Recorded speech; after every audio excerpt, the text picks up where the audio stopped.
They tried to rule me. They really did. But you can't put a velvet rope around freedom, especially not when freedom smells faintly of old motor oil and fresh-poured cement. Look, I didn't move to this slice of suburban hell to be a rebel. I moved here for the low property taxes and the promising garage space. I was going to fix up the place, flip it maybe, and get out. Simple. But then I met Carol, president of the Hollybrook Estates Homeowners Association, and suddenly my life became a theatrical performance titled The Petty War of the Perfectly Manicured Lawn. The doorbell rings. It's not a soft little chime. It's the ding-dong of judgment, the kind that means someone in a pastel pantsuit is about to accuse you of treason. Hold on, I mutter, setting down my beer. I wipe my hands on my jeans, even though there's nothing to wipe. My yard is pristine, perfectly maintained. It's the envy of the entire block, probably. Why? Because it's not grass. It's glorious, seamless, 2-inch thick, grass-patterned concrete. I pull open the door. Standing there, radiating enough passive aggression to power a small city, is Carol. She looks like she stepped straight out of a catalog for women who take rules very seriously. Mitch, she says, the way you'd say termite infestation. Carol, to what do I owe the pleasure of this unscheduled inspection? Did my mailbox lean 0.003 degrees too far to the left? Because I just calibrated that thing. She ignores the sarcasm. She usually does. I received a complaint about the hardscaping you've installed, and I need to see the permit and the Architectural Review Committee approval. Her eyes are darting, trying to find a patch of mud or a dead flower she can ding me for.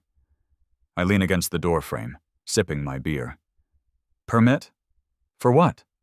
It's a patio, Carol. Just a really, really large, oddly textured patio. You know, for entertaining. It's all within the setback lines. Come on out and have a look.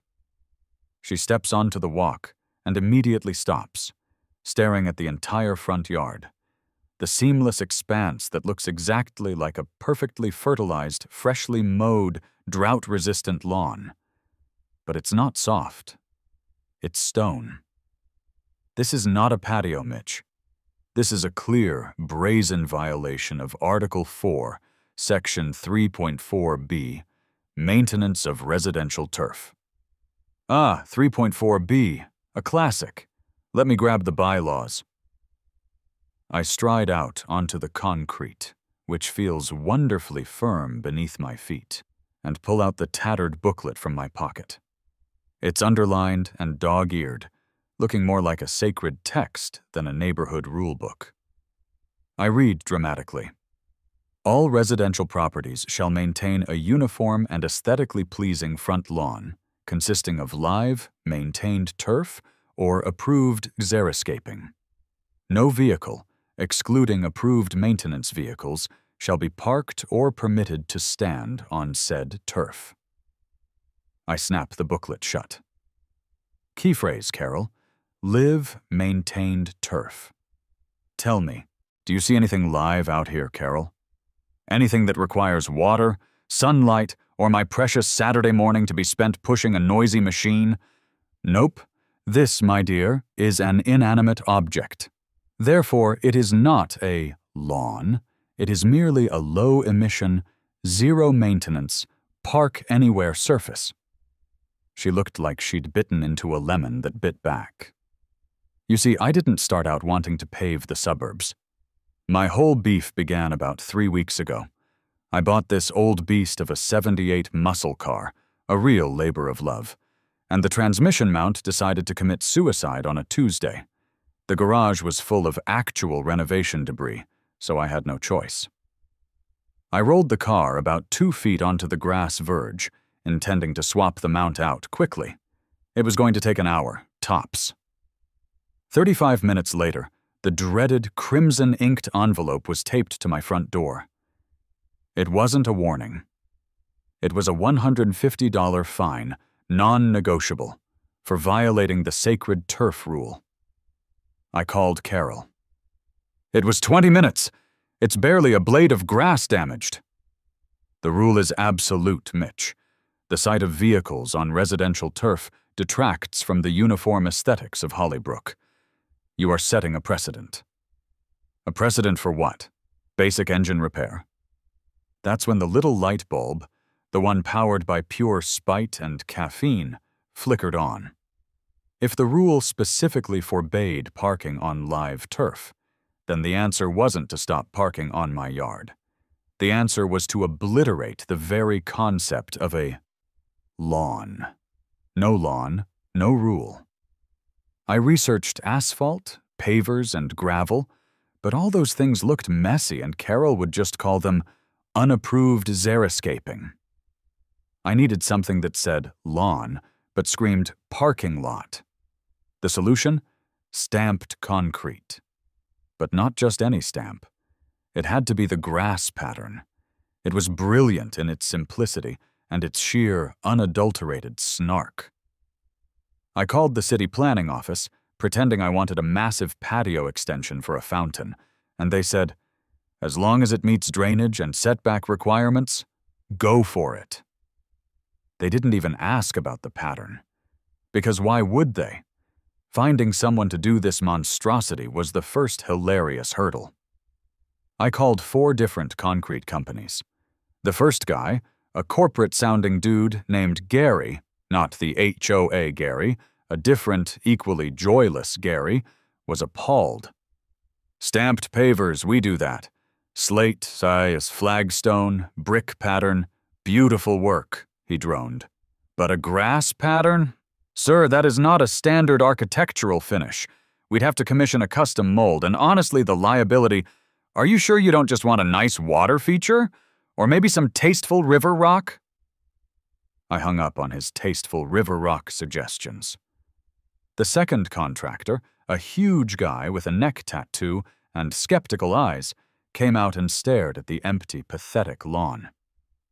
"Grass-patterned concrete," he repeated, scratching his chin. "Son, that's not a job. That's a cry for help. Are you having some kind of breakdown?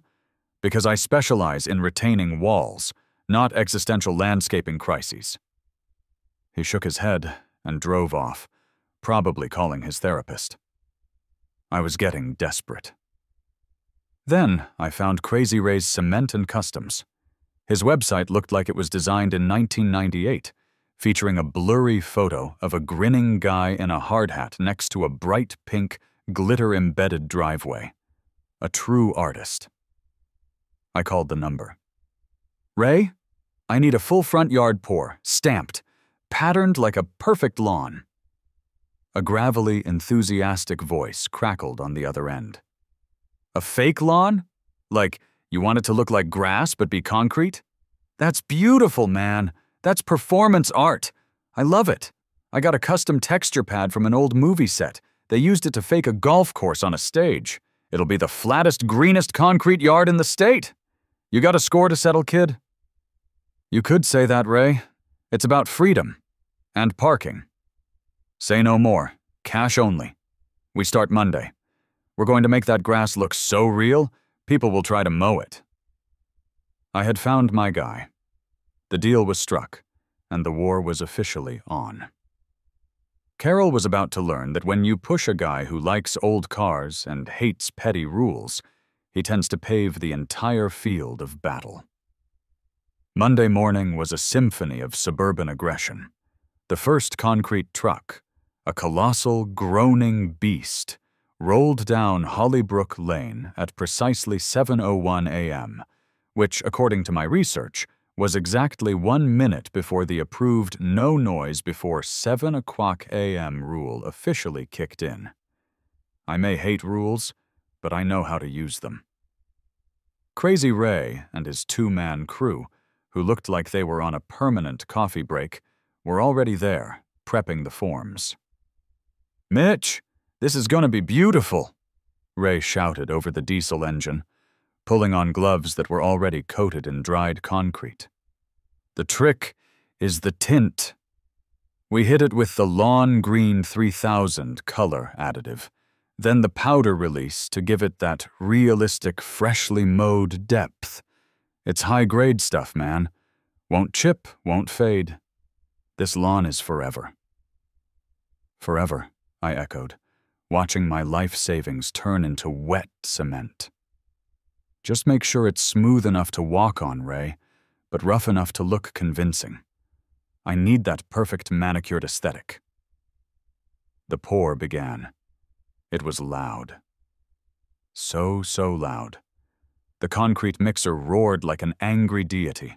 The chutes banged. The shovels scraped. It was pure chaos set against the backdrop of silent, perfectly quiet suburban life.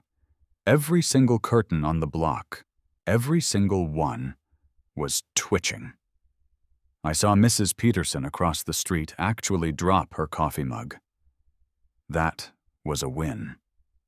About halfway through the pour, when the entire front of my house was a gray, spreading sea of liquid rock, the inevitable happened.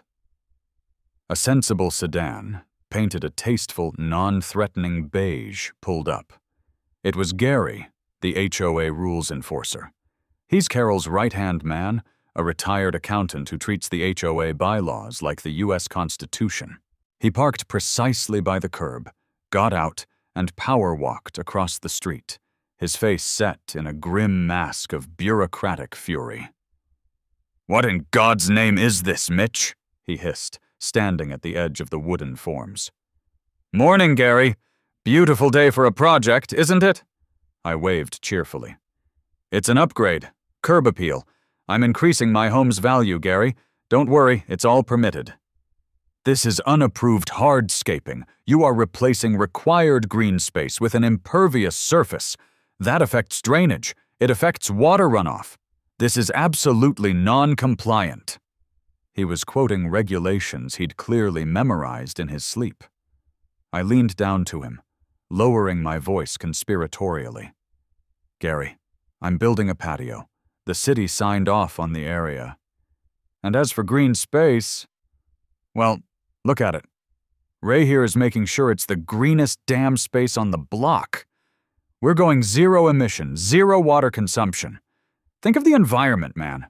I'm eliminating all pollutants from my lawn care regimen."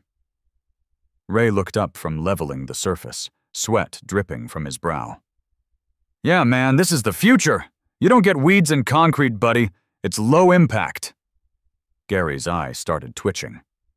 "I'm issuing an immediate stop work order and a violation notice for excessive, unapproved construction noise before 8 o'clock a.m.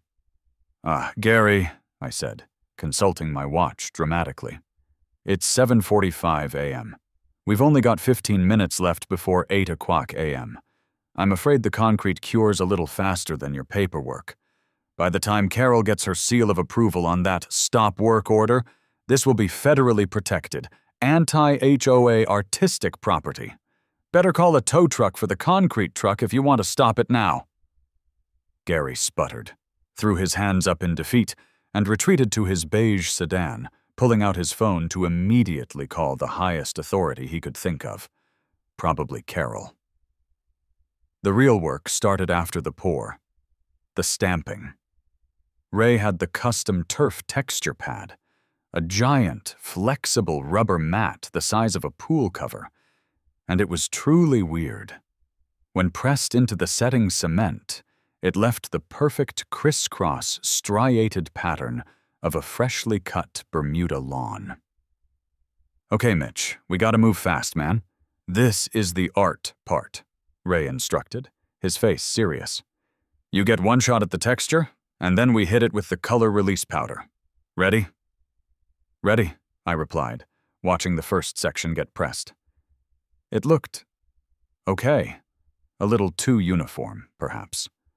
A little too perfect. "Wait, Ray," I said, running over, carefully avoiding the wet parts. "It looks too much like AstroTurf. It needs some natural imperfection. It's too precise. The HOA will just say it's not realistic enough." "Natural imperfection in concrete? Dude, you're asking for miracles. Look, right there, under the big oak, I pointed. See that darker patch? It needs a little something. Like a clover patch. Just one little organic-looking flaw. Ray gave me the look. I got a round pebble stamp. I could hit it quick, maybe a different color release. Do it! Give me a concrete clover patch. So Ray slammed the pebble stamp down just as the cement was firming up. But in the rush, he mixed up the release powder color. Instead of the planned dark green shadow effect, he accidentally grabbed a dusty powder that made the circular area look distinctly purple. Ray, what the heck is that? That's not clover. That looks like a slab of expired mint chocolate chip, dude. I panicked, realizing this imperfection might be too perfect. My bad, man. That was the cosmic lavender dust I use for my disco ball driveways. Don't worry, the sealant will mute it. We can call it a rare, exotic, non-native weed. HOA approved, probably. We scrambled, desperately trying to feather the edges and mute the lavender. We ended up scrubbing the area with a wire brush, leaving a patch that was slightly rougher and distinctly darker, a kind of concrete moss effect. Crisis averted. Barely. But I knew Carol would spot the concrete moss like a hawk spotting a field mouse.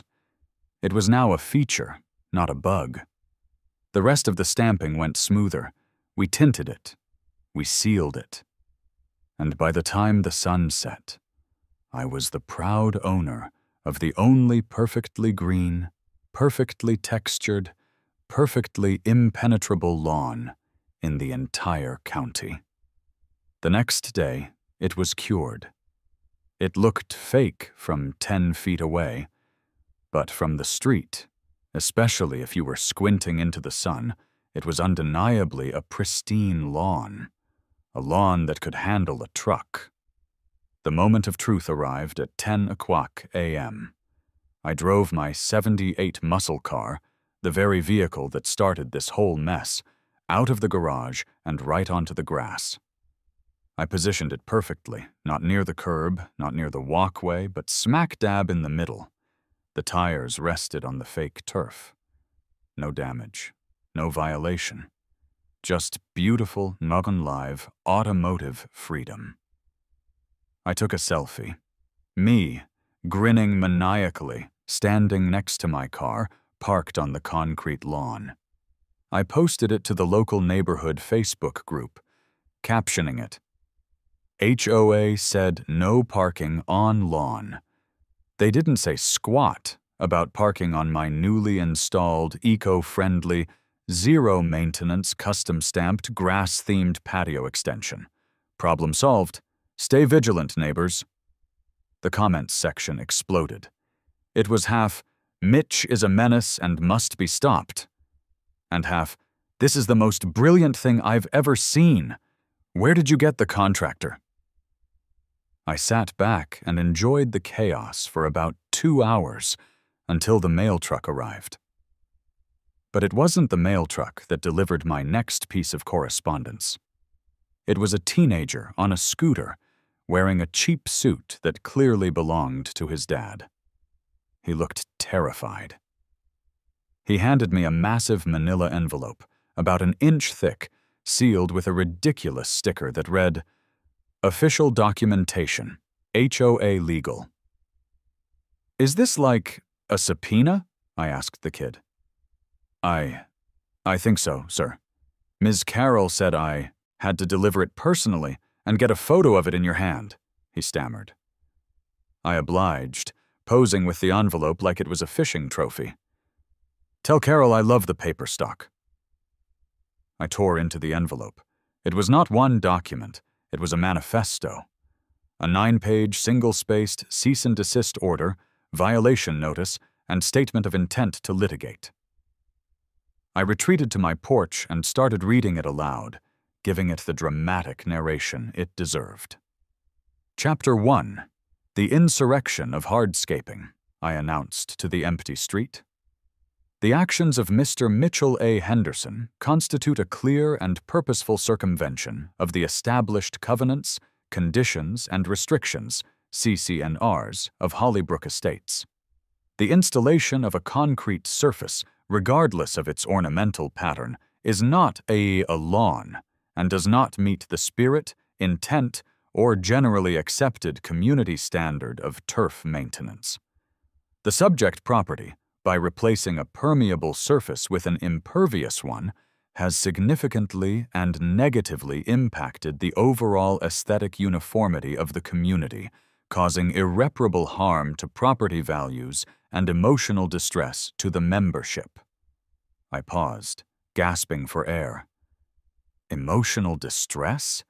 Carol needs a hobby that doesn't involve judging my grass. I flipped to the specific demands. They wanted the entire slab of concrete removed, restored to live turf within 10 days, and demanded I pay for an independent appraisal of all neighboring properties to assess the diminishment of value caused by my grotesque facade. Then came the pièce de résistance, a formal summons to an Architectural Review Committee, ARC, hearing the following Thursday. I picked up the phone and dialed Carol's number. It went straight to voicemail, of course. I tried the office line, and she answered on the first ring, sounding breathless. "This is the Hollybrook Estates office. Carol speaking." "Carol, it's Mitch. Just calling to confirm receipt of your 9-page love letter. It was riveting. Really captured the essence of suburban rage." "This is not a joke, Mitch. You are in deep breach of contract. That concrete is coming up, one way or another."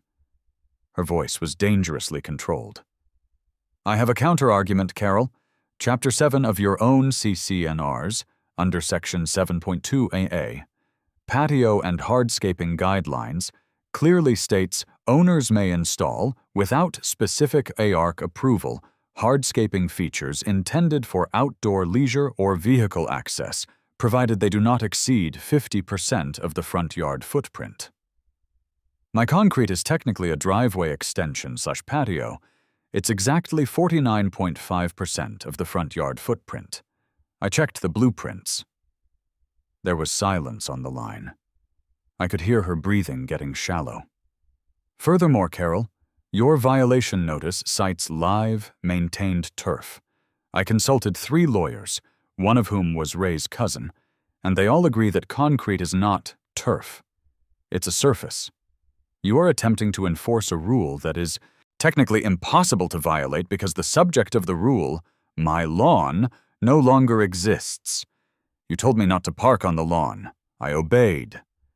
She finally found her voice, a strained, high-pitched whine. "The spirit of the rule, Mitch. The spirit." "The spirit of the rule doesn't hold up in court, Carol. Maybe you should have added an amendment that banned anything that looks like grass but isn't.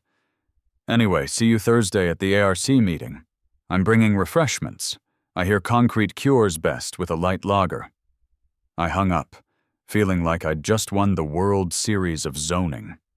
The war was on, and I had the rule book on my side. The next day, the HOA decided to escalate from legal threats to what I can only describe as a comedic act of desperation. They played the public safety card. I was outside, admiring my handiwork, specifically the purple concrete moss patch, when 2 black and white patrol cars pulled up. They didn't use the siren, but they parked in a way that screamed, "We are here! And this is important, probably." 2 officers got out. The first, Officer Miller, was a middle-aged woman with a tired, seen-it-all expression and a procedural tone that suggested she'd rather be doing literally anything else.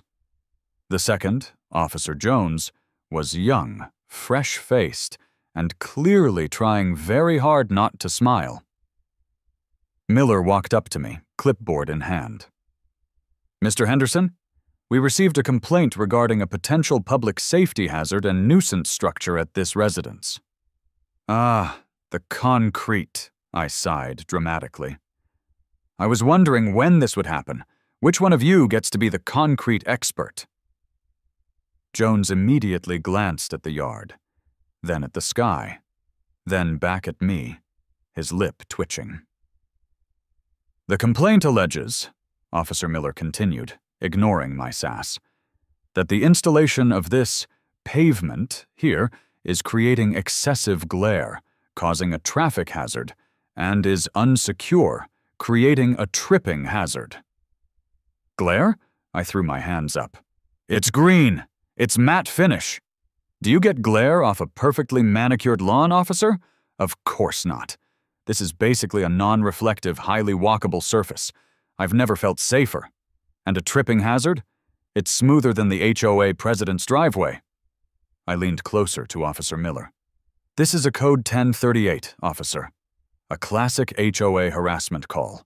The HOA president, Carol, is unhappy I followed their rules to the letter and paved my entire lawn so I can park my car without being fined. She called you guys because she lost the war of the bylaws. Officer Jones coughed loudly, turning his head away. Miller just rubbed her temples. Sir, we have to respond to every complaint. Can you confirm the surface is level and secure? Absolutely. I'll walk you through the structural integrity. Step right up. I gestured grandly onto the concrete. Miller hesitated, clearly uncomfortable walking onto the lawn. Jones, however, stepped right on it, then did a little experimental stomp. Seems secure, Officer Miller, Jones reported, trying to sound serious, but failing. No movement, no cracks. The texture seems ornamental. It's not concrete, officers, I stated, pulling out my copy of the CC&Rs. It is an exterior hardscaping feature for leisure and vehicle access that happens to be textured like turf. I've even added this little detail here. I pointed to the lavender-tinged patch. A concrete clover patch. Decorative. Artistic. Are you telling me art is a nuisance? Miller sighed, flipping her clipboard shut. Mr. Henderson, we are peace officers, not zoning inspectors. We cannot cite you for a public nuisance simply because someone doesn't like the color of your patio. There is no evidence of a traffic hazard or an immediate safety concern. She gave me a long, pointed look. However, I would advise you to cease all behaviors that could be construed as deliberately antagonistic toward your neighbors. We do not want to be called back out here. Antagonistic? Officer, I'm just living my life, enjoying my maintenance-free yard and following the rules. If the rule says don't park on live grass, and I remove the live grass, I am the most compliant citizen in Hollybrook. I am the paragon of obedience. Officer Miller just shook her head, clearly done. Have a good day, Mr. Henderson. And maybe tone down the green a little. As they were walking back to their car, Officer Jones looked back at me. He gave me a quick, subtle, knowing thumbs up, then quickly got into the patrol car. I had successfully deployed my snark and the sheer absurdity of the situation to repel the local constabulary. 1 point for the Concrete King. The RC hearing was scheduled for Thursday evening in the dreary, poorly lit clubhouse meeting room. I dressed for the occasion, a slightly wrinkled suit jacket over a t-shirt that read, "No parking on the lawn of liberty." I walked in to face the music. It was a firing squad of 5 people. Carol, the CEO of Sadness. Gary, the rules enforcer, a sweet, nervous elderly woman named Mrs. Higgins, the note-taker, and 2 younger couples who looked like they were forced to be there as a form of HOA penance. Mr. Henderson, Carol began, her voice dripping with artificial civility. Thank you for joining us. We are here today to discuss the unapproved changes to your residential lot, specifically the removal of the lawn. Actually, Carol, I interrupted smoothly. I'm here to discuss my artistic enhancement and how it not only complies with, but exceeds the standards of your green initiatives. Gary slammed his fist on the table. This isn't a joke, Henderson. Property values are down 3 basis points on this street since you poured that eyesore. Property values are down because of the outdated, stifling bureaucracy of this committee, Gary, not because of my low water consumption patio, I shot back. Carol took over, presenting their case. She had a series of overly dramatic, high-resolution photos of my concrete, zoomed in to show the texture. The committee is firm, Carol declared. We view this concrete as a clear, purposeful attempt to subvert the established aesthetic of our community. This is not a patio. It is a garage-sized slab of green cement. It is out of character, and we find you in violation of the general aesthetic provision. Ah, the general aesthetic provision, I said, pulling out my own materials. I brought a large, glossy photo of the concrete, but I had photoshopped in a perfectly normal picnic table and a small, charming lemonade stand. Behold, my leisure area. I am using this space for the specific purpose of leisure, which is clearly permissible under Section 7.2a. I then played my trump card. I brought my contractor, Ray, to explain the technical specifications. Crazy Ray, who had been sitting quietly in the back, stood up. He was wearing his brightest shirt and a pair of sunglasses indoors. Good evening, esteemed rule makers, Ray drawled, pulling out a laminated spec sheet. This isn't just concrete. This is a proprietary high-durability resin-sealed architectural finish using a custom synthetic turf matrix mold to achieve a low-albedo, high-diffusion surface.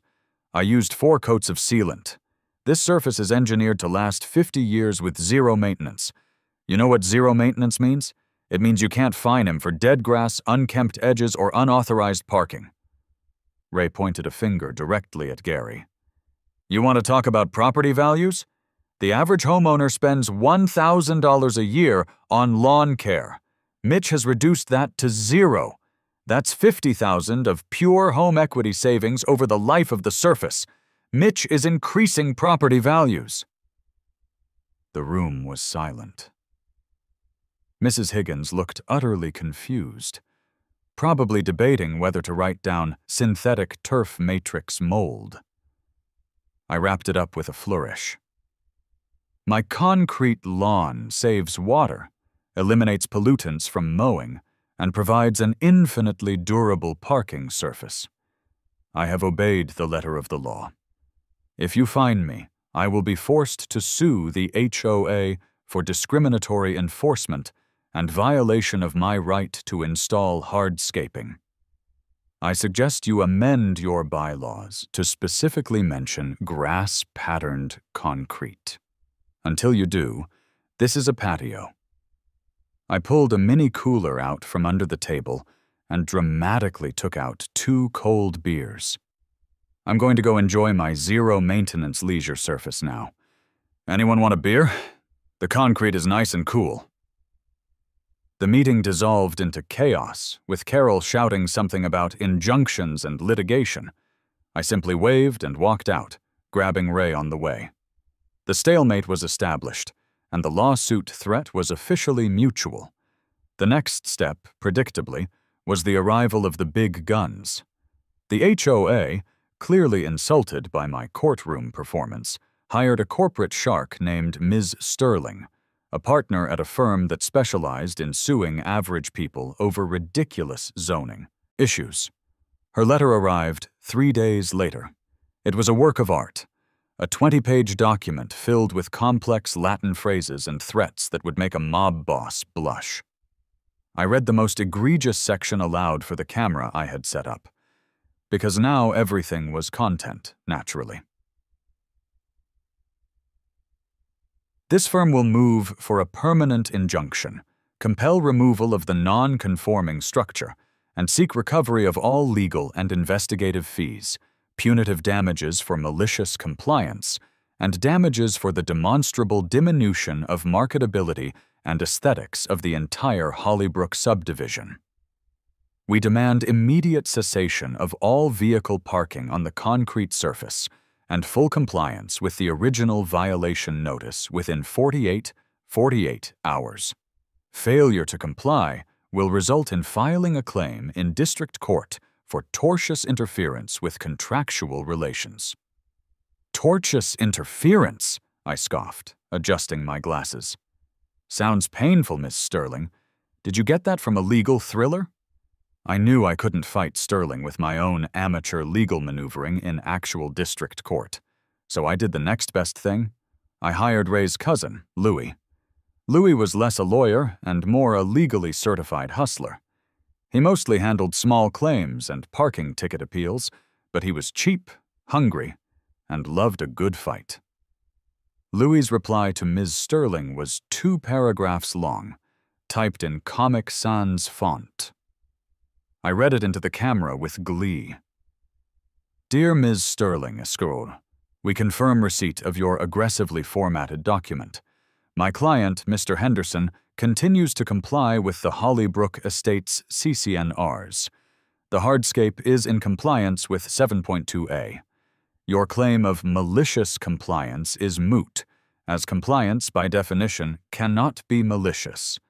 We will see you in small claims court, as the monetary value of the alleged damage is below the district court threshold. Have a nice day. Louis V. Santini, J.D. The subsequent email exchange, which I printed out and stuck on my fridge, was hilarious.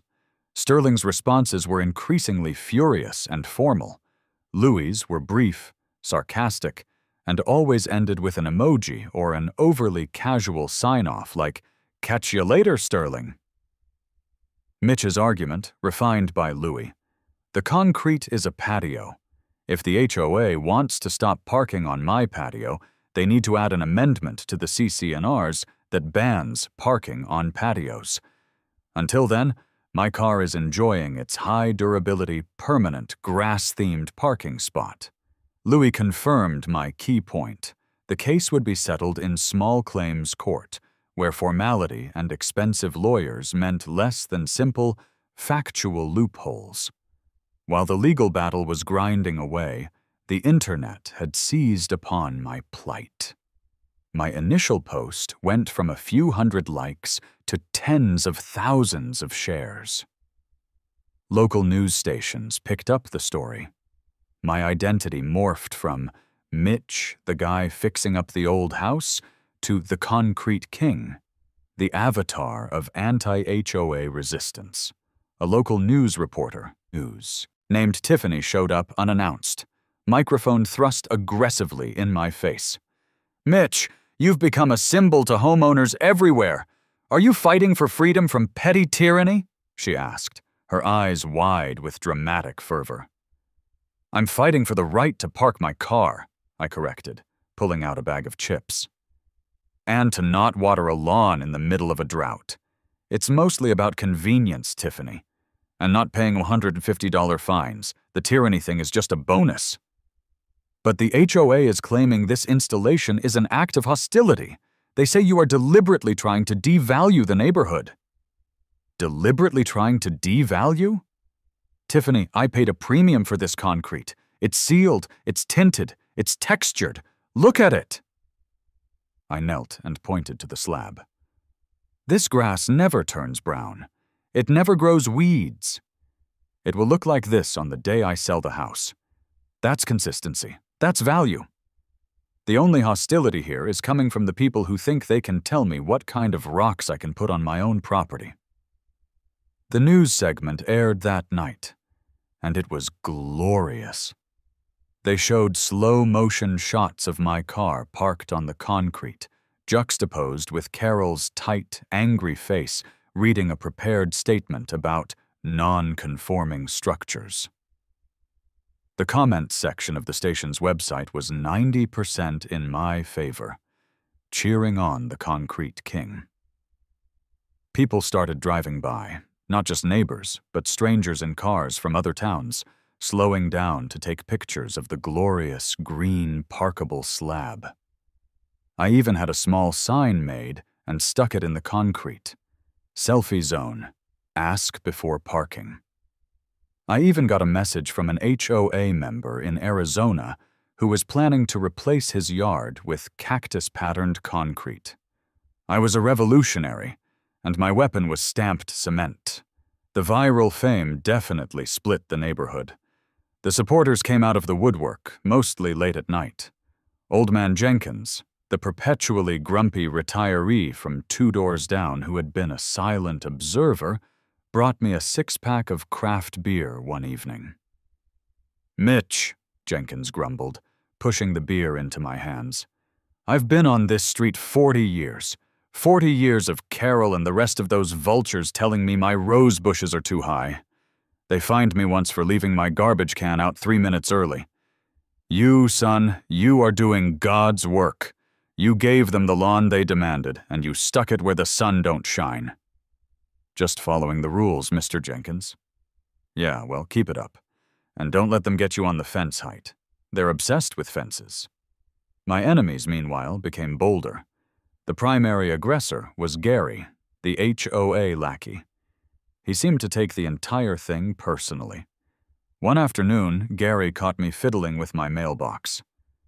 "Henderson, is that mailbox 5 inches from the curb, as per the mandate?"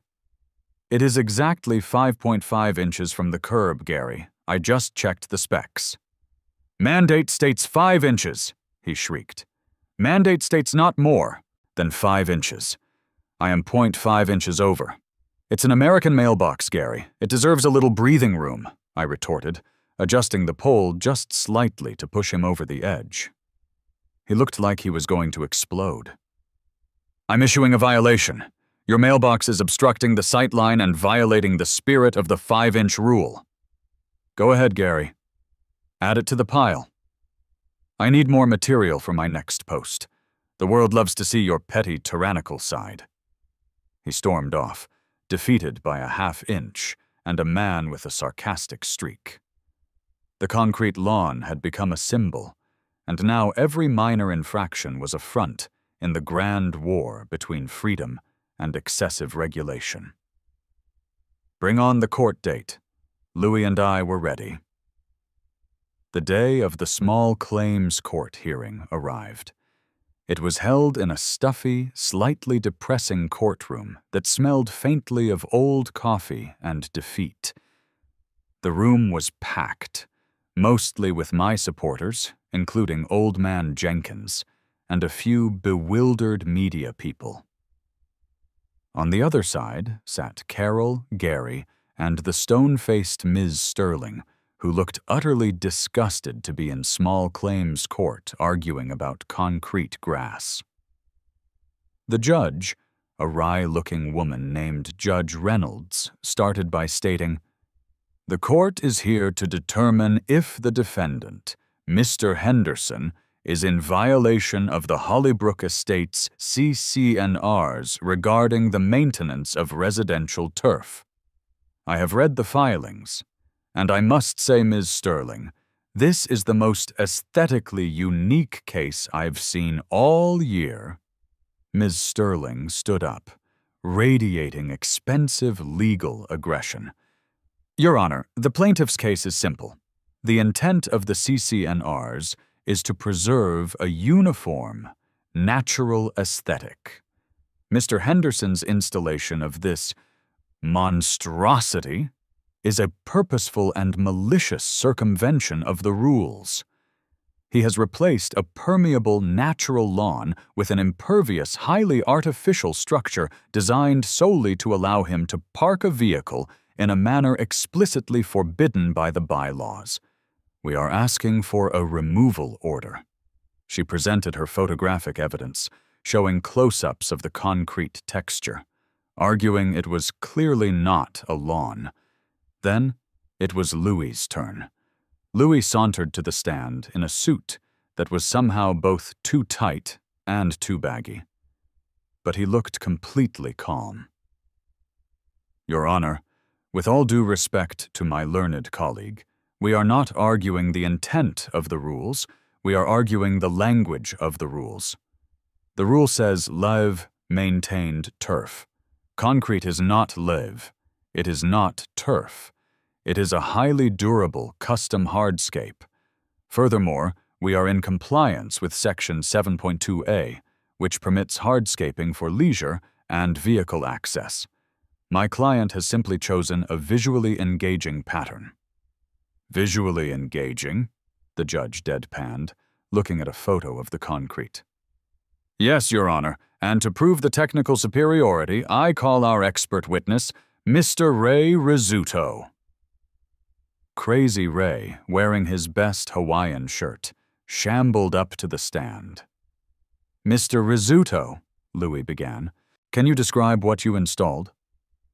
It's a high-grade, commercial-level structural surface, Your Honor, Ray said, pointing to the documents.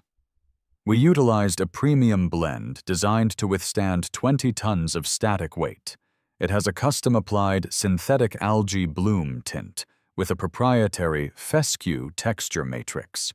You can't park on live grass because it compresses and dies. You can park on this because it is engineered. It's better than grass. Ray then pulled out a small, perfectly cut slab of the green concrete, like a slice of cake, and placed it on the judge's bench. Feel the texture, Your Honor. It's safe, it's durable, it's technically superior to any lawn in the neighborhood. Judge Reynolds, after a moment's hesitation, actually touched the concrete. She frowned, then looked straight at Ms. Sterling. Ms. Sterling, the language of the covenant clearly states, "Live maintained turf." The defendant has demonstrated that this surface is, technically, neither.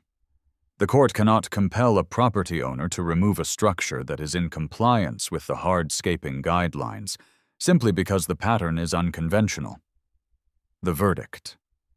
However, the judge continued, pointing a stern finger at me, I find that Mr. Henderson's actions, while legally compliant, constitute a clear effort to disrupt the peace and harmony of the community. Therefore, I will not order the concrete removed, but to mitigate the aesthetic disruption caused by the unconventional nature of the surface, and to address the spirit of the parking rule, I order the defendant to install an approved low-height decorative fence, no more than 18 inches high, along the entire perimeter of the property line within 30 days. Victory, and a highly annoying but ultimately minor chore. Carol, Gary, and Ms. Sterling were furious. Louis and I were doing a silent celebration dance. We all spilled out into the hallway. Carol looked like she was about to burst a blood vessel. This is not over, Henderson. We will file an appeal. We will amend the bylaws. You will pay, she spat, clutching her handbag. Take a breath, Carol, I said calmly. It's small claims. You won on the fence, I won on the parking. It's a draw, but I get to keep my car parked on my own damn driveway. Isn't that what matters? Ms. Sterling stepped in, her voice low and venomous. You may have won this technicality, Mr. Henderson, but the cost of the fence and the appeal will far exceed the fines you attempted to avoid. Maybe, I conceded, but you know what's priceless, Ms. Sterling? Not having to mow, and not having to deal with people who think they own my front yard. I decided to go for the final, snarky kill shot. Don't worry, Carol. I'll make sure the fence is painted a perfectly approved shade of suburban beige, you know, to match your soul. Maybe I'll even add little concrete flowers to it. Call it fence aesthetic enhancement. Carol actually gasped. Gary put a restraining hand on her shoulder. They retreated quickly, leaving Louis and me alone. Louis, you were magnificent. Comic Sans was a stroke of genius. It throws them off their game, Mitch. Makes them think they're arguing with an amateur. Plus, it's just funny. So what's next? You actually gonna put up a fence? I pulled out my phone and dialed Crazy Ray. Ray? It's Mitch. Good news. We won in court. Bad news, I need a fence installed. And get this. The judge said it has to be a decorative fence, 18 inches high, HOA approved beige. Ray's voice boomed back. Say no more. I know exactly what to do. We'll make it out of precast concrete, obviously. And I got this new color tint. It's called passive-aggressive putty. It'll be perfect. Ray, you're a genius. Get me that fence. And maybe some grass-patterned concrete lawn flamingos. You know, to celebrate. Already on the way, buddy. Already on the way. Life returned to a weird, concrete, grass-based normal. I installed the fence. Ray had outdone himself.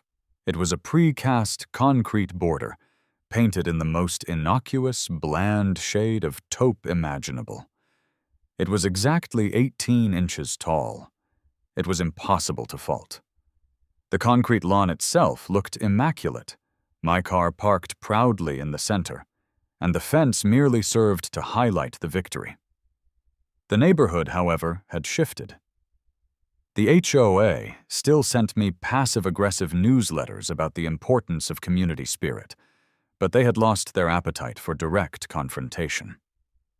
I hosted a small victory BBQ on the concrete, my patio, complete with a cheap folding table and the grass-patterned concrete flamingos Ray had gifted me. During the party, neighbor Tom, a nervous, timid guy who lived 3 houses down and usually just waved sheepishly, crept over. "Mitch," he whispered, holding a plate of potato salad. "That concrete, it's really something. It's inspiring." "It's freedom, Tom. Want a beer?" No, I can't stay long. But look, I have this RV, right?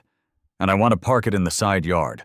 The HOA says no vehicle parking outside of driveway or garage. But the driveway is too narrow. Tom leaned in conspiratorially. If I put down a cobblestone-patterned concrete slab in the side yard, for leisure, of course, could they stop me from parking my RV on my leisure cobblestone? I grinned, taking a sip of my beer. I had become the neighborhood guru of rule bending. "Tom, they can't. But here's the trick. Call it a utility hardscape for seasonal vehicle maintenance, and make sure it's exactly 49.5% of your side yard. Get Ray to do it. Tell him the Concrete King sent you." Tom's eyes lit up with a newfound sense of purpose. "You're a lifesaver, Mitch. A revolutionary." "Just a guy who hates fines, Tom. Now go plot your cobblestone tyranny." My little war with the HOA had become an urban legend, a testament to the power of fighting small, ridiculous battles with literal compliance. My concrete lawn was the star, a permanent, visible reminder that the rules are often just words waiting to be weaponized. I still parked my muscle car on it every day. I never mowed it. I occasionally hosed it off. Perfection. I figured I had won. I figured Carol and Gary had retreated to lick their wounds and focus on enforcing the proper width of garden hoses, or something equally pedestrian. I was wrong. About 2 months after the fence installation, I came home to find a new envelope taped to my door. Not the familiar crimson one. This one was pale blue and very, very thin. It was almost dainty. I opened it slowly. It was a single page, officially stamped and signed by Carol. I read the text, my smile slowly dissolving.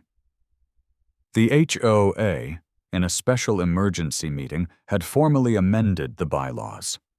The new text was chillingly specific. Amendment 3.4c, Prohibition of Faux Turf Hardscaping. To uphold the established aesthetic guidelines, no surface composed of concrete, asphalt, or synthetic polymers shall be patterned, textured, or colored to simulate or mimic natural organic materials, specifically including but not limited to grass, turf, moss, or soil. Violations of this amendment are subject to immediate removal order. "Aha," I whispered, looking at my gorgeous rule-breaking concrete. They finally did it. They banned my beautiful, permanent, maintenance-free grass.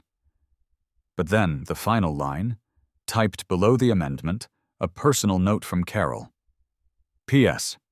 Mr. Henderson, Please note that Amendment 3.4D also prohibits any unapproved statuary exceeding 4 feet in height. I laughed. I laughed so hard I nearly choked on my beer. They thought they won. They thought they could outlaw simulated organic materials. They thought they could outrule a guy who owns a high-powered water hose and a direct line to Crazy Ray. Fine. I'd give them a natural material. I'd give them an artistic statement. They said no simulated organic materials. But they only put a height limit on statuary. Ray, I said, dialing his number, my voice buzzing with excitement. Remember that idea for the concrete lawn gnome? Let's make him 12 feet tall, and let's pour him in pure, unsimulated, perfectly legal, unpatterned, industrial gray. Because if I can't have fake grass, I'll just have the most massive, angry, regulation-compliant concrete lawn gnome in the history of suburban disputes.